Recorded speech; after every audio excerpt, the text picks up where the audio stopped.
Today's case takes us to Japan. This incident, known as the Saitama dog lover murders, occurred in the city of Kumayaka in Saitama Prefecture back in 1993. It revolves around customers of a dog shop who mysteriously vanished, only to later be discovered as victims of brutal killings. Their belongings were burned, their bodies dismembered, and their remains disposed of, leaving investigators with nothing but the grim reality of bodyless murders. At first, the crimes were left unsolved due to a lack of evidence, until a similar case emerged in Osaka, drawing chilling parallels. Let's take a closer look at the case of the Saitama dog lover murders. On April 21, 1993, in Saitama Prefecture, a man named Akio Kawasaki failed to return home, prompting his family to file a missing person report. It was soon discovered that before disappearing, Kawasaki had visited a pet shop called Africa Kennel, located in Kumayaka City. The shop was run by a couple, Gen Zakine and Hiroko Kazama. Kawasaki had gone there to confront the couple after realizing he had been deceived. Sold an old, ordinary dog that was passed off as a rare Rhodesian Ridgeback for an exorbitant price. Kawasaki's car was eventually found abandoned near a train station, but there was no sign of him anywhere. What really happened to Kawasaki? As police dug deeper, they discovered a disturbing pattern. 2 members of the Yakuza, along with a woman connected to the pet shop couple, had also vanished after meeting the pair at their store. Yet, despite the mounting suspicions, investigators were forced to halt their progress. The evidence simply wasn't strong enough to move the case forward. Then, in 1995, another shocking crime surfaced in Osaka, the so-called dog lover murder case. This immediately drew public attention, sparking speculation about a possible connection to the 4 missing dog lovers in Saitama. Reporters, sensing the link, pushed Kawasaki's family to demand that authorities revisit the case. By then, shop owner Gen Sekine was already a prime suspect. His disturbing behavior only fueled suspicions. He was known to boast openly, claiming that if murder were an Olympic sport, he would easily win a gold medal. Sekine's disturbing boasts went even further. He once told a Yakuza acquaintance that he had killed 30 people, and he frequently offered him venison, despite the fact that he had never hunted in his life. This raised chilling suspicions among investigators. Had Sekine been secretly disposing of human remains by passing them off as meat to the Yakuza? Still, without hard evidence, police could do little more than speculate. Nearly 2 years dragged on, the case seemingly frozen in place. But everything changed when an accomplice came forward and confessed, finally pulling back the curtain on what had truly happened. Let's take a closer look at this case through the testimony of that accomplice. In the 1980s, the couple, Gen Sekine and Hiroko Kazama, were well known as breeders of Alaskan Malamutes. But when the Japanese recession hit, demand plummeted. Dog sales collapsed, and combined with heavy debt from an expanded kennel facility, their business was on the brink of ruin. To survive, the couple turned to deception, scamming their customers and making money through fraudulent and immoral schemes. The couple relied on a crude but effective scam, selling ordinary dogs while disguising them as rare and expensive breeds, charging unsuspecting buyers huge sums of money. They carried on with this scheme, always on the lookout for their next victim. That's when Akio Kawasaki caught Sekine's attention. Kawasaki, who ran an industrial waste disposal business with his brother in Gyoda City, Saitama Prefecture, was exploring new business opportunities while still managing his company in the aftermath of the recession.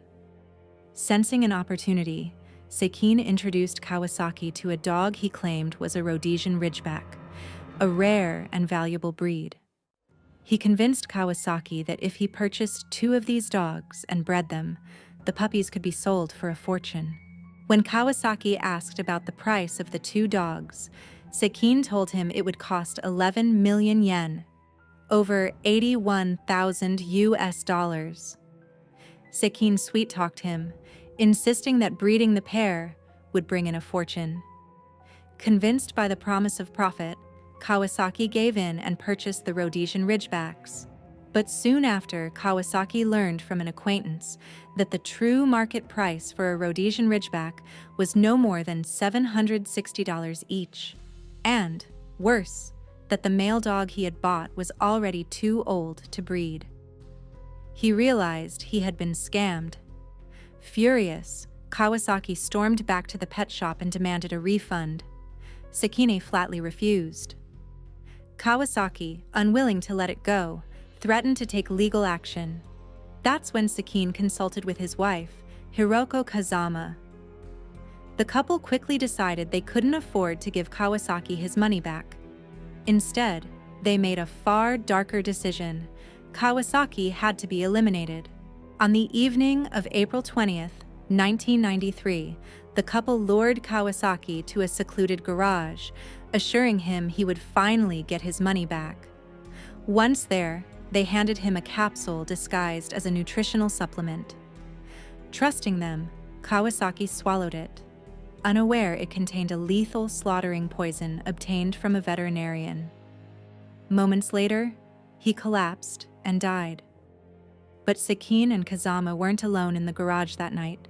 An employee of the pet shop, Yamazaki, who also worked as Kazama's driver, had been sent to a nearby gas station before Kawasaki arrived.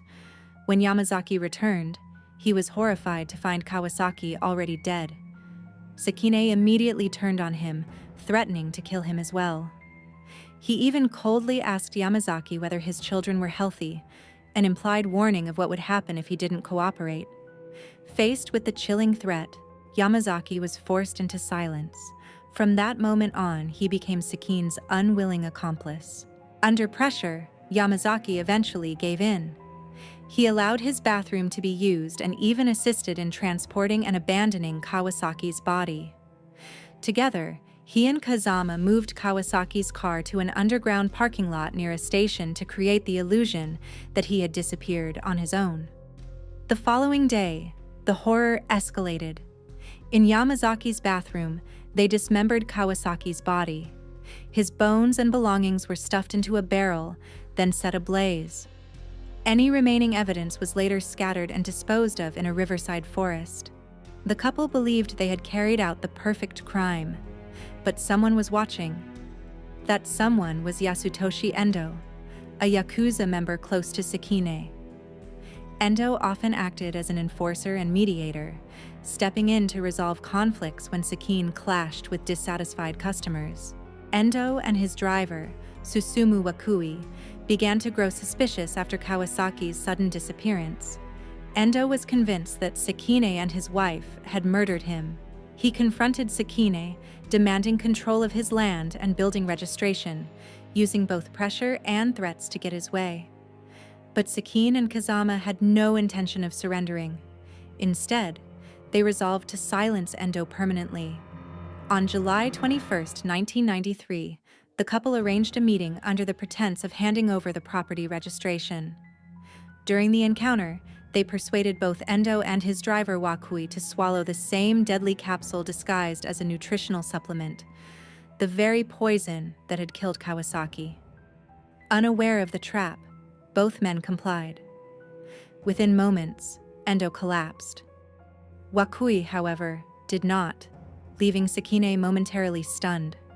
Thinking quickly, Sekine lured Wakui out onto the street, pretending they needed to call an ambulance. But before they could get far, the poison took hold. Wakui staggered, collapsed, and died. The bodies of Endo and Wakui were taken to Yamazaki's home, where the gruesome cover-up continued. In an effort to destroy evidence, the victims were dismembered and cut into small pieces.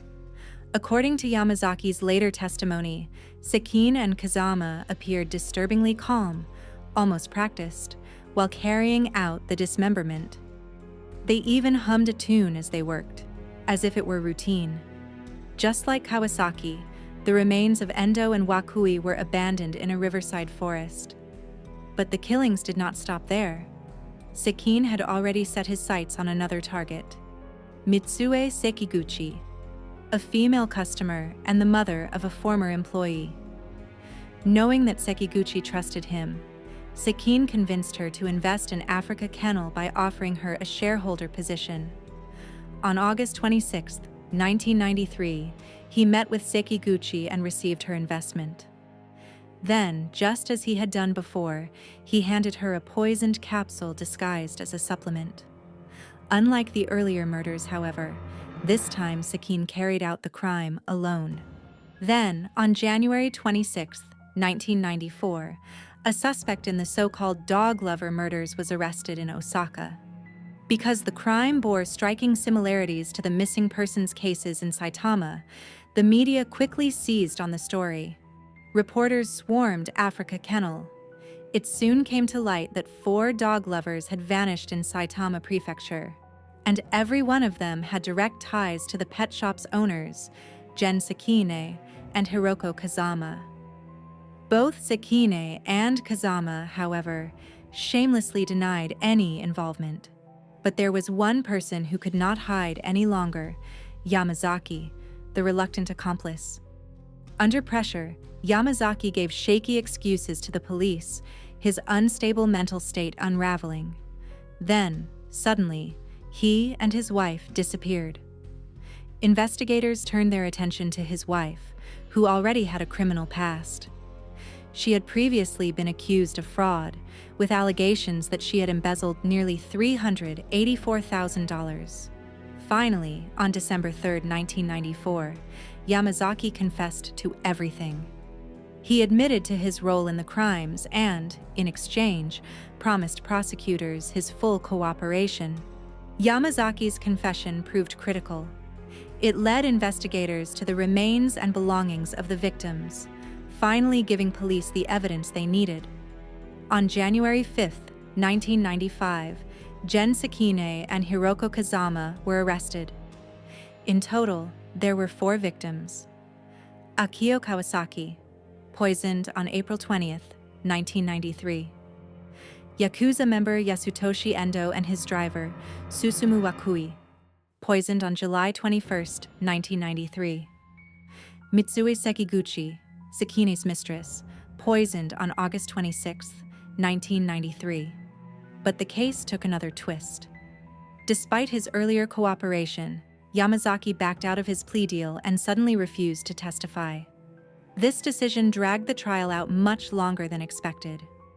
Meanwhile, Sekine and Kazama both pointed fingers at each other, each claiming they were not the mastermind. The judge, however, saw through their denials. He ruled that they had equally conspired and carried out the murders.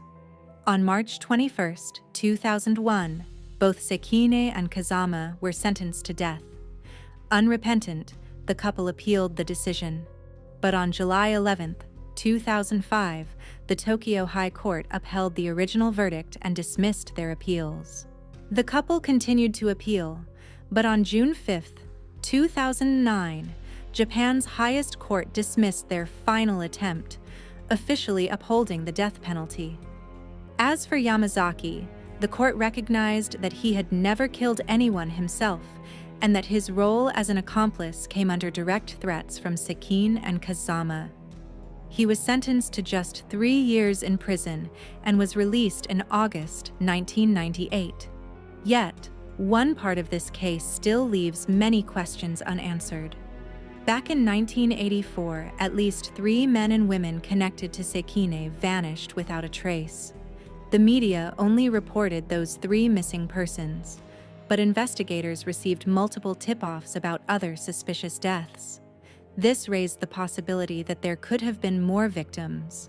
However, in the end, the only evidence tying Sekine and Kazama to the murders came from Yamazaki's testimony. The couple themselves never once confessed to their crimes. Sekine remained disturbingly proud of his ability to make bodies disappear. He destroyed evidence in grotesque ways, cutting victims into steak-sized pieces at his employee's home, feeding the flesh to fish in a nearby river, then burning the remaining bones, clothing, and belongings in a barrel before scattering the ashes in the backwoods. During his incarceration, Sekine's health declined sharply, and he died on March 27, 2017. Kazama, however, is still said to be imprisoned at the Tokyo detention house to this day. This case recently resurfaced in public attention following a televised interview with a Buddhist monk who narrowly escaped death at Sekine's hands. The monk, Miki, first encountered Sekine during his university years, when he was about 20. His dormitory was located just 4 kilometers away from the Africa Kennel pet shop, placing him dangerously close to the couple's web of deceit and violence. One day, Miki and his friends visited the pet shop. The owner, Sekine, made him an unusual offer. He would pay Miki 150,000 yen per month to walk dogs for just 15 minutes, twice a week. Tempted, Miki considered it, but ultimately decided to put it off. During that visit, Sekine also handed the students canned coffee. Miki drank one. Later, after being reminded by his dormitory teacher not to be greedy and to stay true to his duties as a monk, Miki refused the job offer. The following day, when Miki returned to the shop, Sekine again offered him a canned coffee. Miki drank it. On his third visit, Sekine handed him another can. This time, Miki refused and walked away. 3 years later, Miki's dormitory teacher told him shocking news. The man from the dog shop had been arrested as a serial killer suspect. At first, Miki didn't think much of it, until an acquaintance recounted a horrifying story of meeting Sekine face-to-face in the detention center visiting room. According to the acquaintance, Sekine himself told a disturbing story about Miki. He revealed that all the canned coffees given to the young monk had been laced with poison, except for one. By sheer luck, each of the 3 times Miki visited the shop, he happened to choose the can that wasn't tainted. Based on Miki's account, it's likely that the couple's crimes began long before 1993. While investigators could only prove 4 murders, the ones tied to hard evidence, there may have been countless other victims whose stories will never be known. That's all for today's case. Thanks for watching.